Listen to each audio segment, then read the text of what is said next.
इसके मूल में आओ। किसी वृक्ष को काटना है जड़ से तो पहले उसकी जड़ खोदनी चाहिए। बुद्धिमान आदमी पहले डाल नहीं काटता, जड़ से उखाड़ दो, ये ऊपर तक सूख जाएगा, नष्ट हो जाएगा। किसी वृक्ष को नष्ट करना तो उसकी क्रोध का मूल जानते हो क्या है? काम।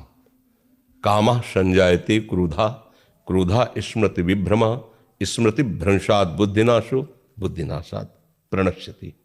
प्रणश्यति अपने परमार्थ से गिर जाता है। मूल जड़ खोद दो, सब सूख जाएगा, पूरा सिस्टम सूख जाएगा माया का। काम, काम कामना वासना मनते कर अति दूर। हमें क्रोध तब आता है जैसे हमारे अंदर एक कामना कि आप यहां शांत बैठिए, अभी आप, तो हमें फिर आवेश आ जाएगा, क्योंकि हम चाह रहे हैं आप शांत बैठे हो, आप शांत नहीं, तो कामना आ गई, अब वो अशांत।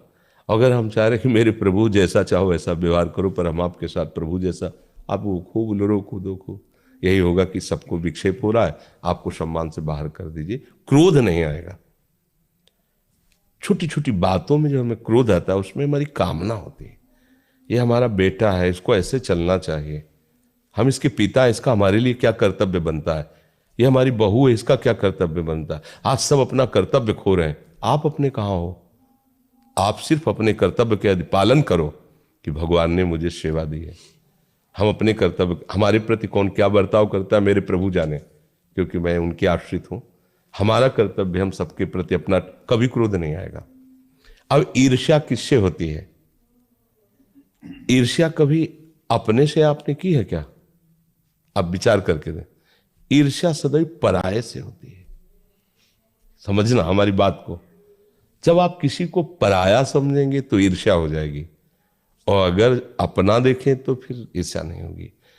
हम कितने भी लोग हों, सब एक ही बाप के बच्चे हैं, हमारा सबका एक ही कुल है, हम सब एक ही बाप से पैदा हुए, एक ही कुल के हैं। जितने भी जीव हैं, सुअर कुत्ता गधा हाथी भूत प्रेत मनुष्य सांप बिच्छू सब, हम सबका वास्तविक पिता एक ही परमात्मा है, दूसरा कोई नहीं। सब में एक ही आत्म तत्व बिजली रूप से है। सबके पांच भौतिक शरीर एक ही पांच भौतिक की रचना के हैं। बिल्कुल इसमें ऐसा नहीं है कि हमारा पांच भौतिक ब्रह्मा जी ने अलग रचा, तुम्हारा अलग सबकी माटी वही है, सबको बनाने वाला भी वही है। भैया पराया कौन हुआ? यहां कोई पराया नहीं है।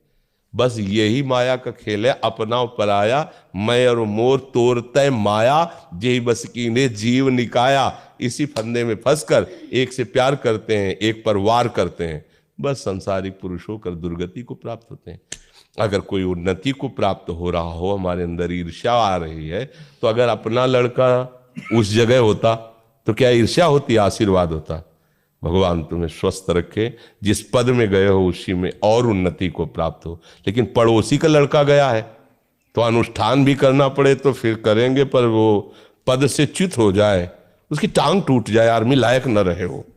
ईर्ष्या बहुत बड़ा रूप ले सकती है, अपने को नष्ट करके सामने वाले को नष्ट करने के लिए तैयार हो जाएगी। ईर्ष्या कहे कि हम चाहे मर जाए पर हम तुम्हें सुख चैन से नहीं जीने देंगे।